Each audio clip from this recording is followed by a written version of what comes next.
আমার চ্যানেলে তোমাদের সকলকে স্বাগত। আজ আমরা ক্লাস 4-এর রায়োমার্টিন প্রশ্নবিচিত্রা থেকে বাংলার দ্বিতীয় পর্যায়ক্রমিক মূল্যায়নের দ্বিতীয় স্কুল সলভ করব।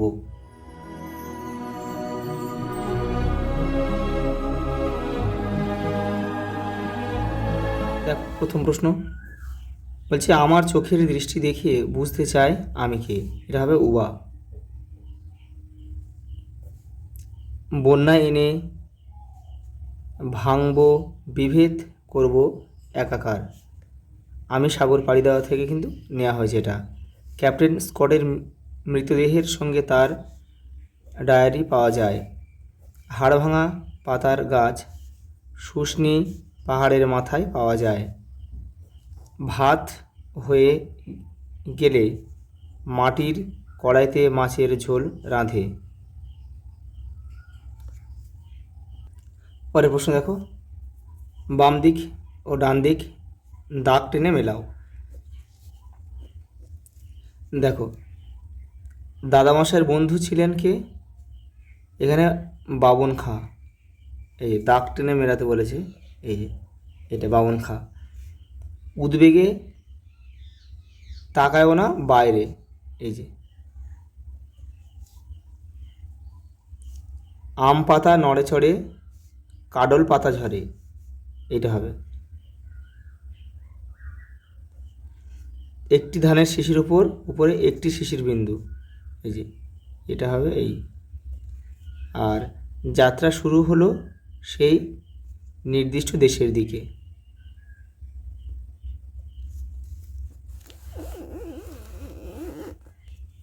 দেখো বাক্য রচনা দিয়েছে বসে বসে। দেখো আমি এখানে করে দিচ্ছি, তোমরা এটা নিজেদের মতো করবে। তবু জানালার পাশে বসে বসে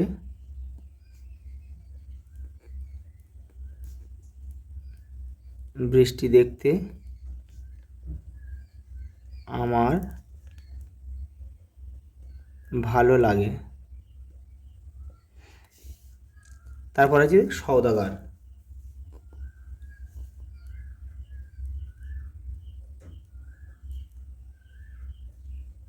প্রাচীনকালে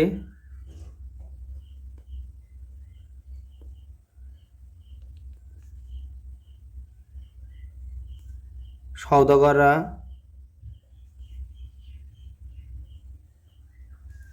নৌকায়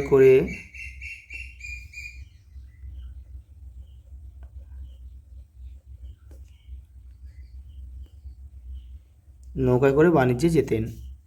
আলো।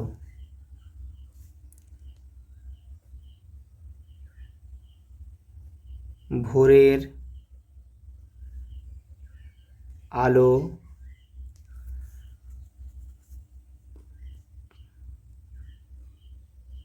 ফোটার আগে আমি উঠে পড়ি। মানে ঘুম থেকে উঠে পড়ি।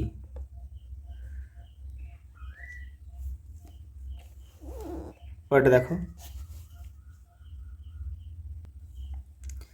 নিচের বাক্যগুলির উদ্দেশ্য ও বিধেয় নির্ণয় করো। দেখো বাক্যে যার সম্বন্ধে বলা হবে সেটা হচ্ছে উদ্দেশ্য। দেখো অশ্মি ছবি আঁকছে, তাহলে এখানে কার সম্বন্ধে বলা হচ্ছে? অশ্মির সম্বন্ধে। তাহলে অশ্মি হচ্ছে উদ্দেশ্য। আর উদ্দেশ্য সম্পর্কে যেটা বলা হবে সেটা হচ্ছে বিধেয়। তাহলে ছবি আঁকছে, এটা হচ্ছে বিধেয়। দেখো বিবেকানন্দ ধ্যান করতেন, তাহলে বিবেকানন্দের সম্বন্ধে বলা হচ্ছে, তাহলে বিবেকানন্দ হচ্ছে উদ্দেশ্য। আর ধ্যান করতেনটা বিধেয়। উদ্দেশ্যের সম্বন্ধে যেটা বলা হয় সেটা হচ্ছে বিধেয়। পরেরটা দেখো, নিচের শব্দগুলির একটি করে প্রতি শব্দে লেখো, অর্থাৎ মান লিখতে হবে। তপন মানে সূর্য। বিধু মানে চাঁদ। গগন আকাশ। আর বাড়ি মানে জল।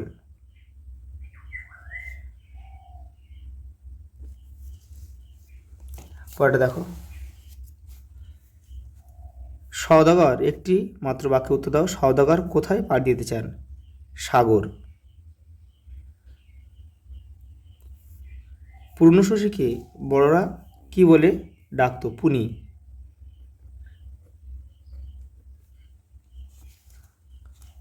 পরেরটা দেখো, জসীমউদ্দিনকে কি কবি বলা হয়? পল্লী কবি।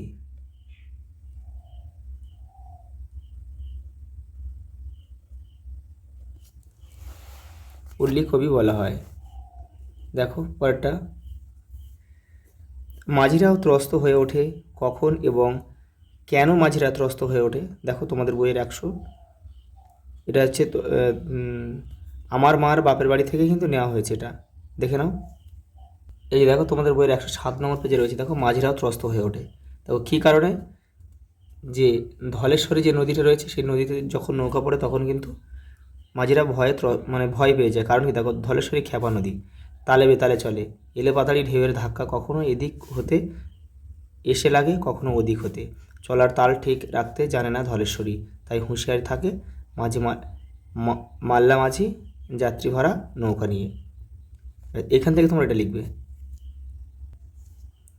পরেরটা দেখো, অ্যাডভেঞ্চার বর্ষায় গল্পে ভাই বোনেরা মিলে কি ঠিক করলো? দেখো তোমাদের বই 90 নম্বর পেজে রয়েছে। এই দেখো এখান থেকে তোমরা পড়বে।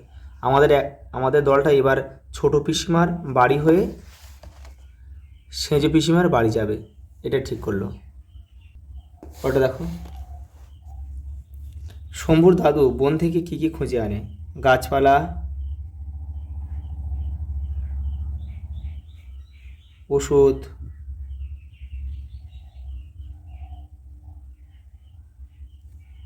আঠা,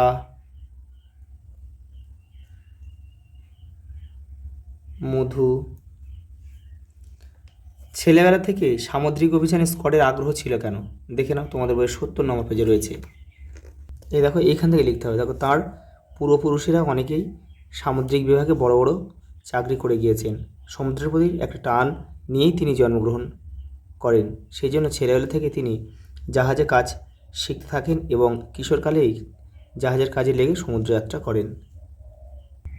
পরের প্রশ্ন দেখো, বোতো সম্পর্কে আমাজন অঞ্চলে প্রচলিত বিশ্বাসটি সম্পর্কে লেখো। দেখো তোমাদের বইয়ের 57 নম্বর পেজে রয়েছে। এই যে দেখো, বোতই নাকি আমাজনের বিপদ আবাদের মানুষের রক্ষা করে, জলের তলায় তার মস্ত শহর, সেখানে রঙিন পাথরে তৈরি একটা বিরাট প্রাসাদ রয়েছে। আজ এই পর্যন্ত, দেখা হবে পরের ভিডিওতে।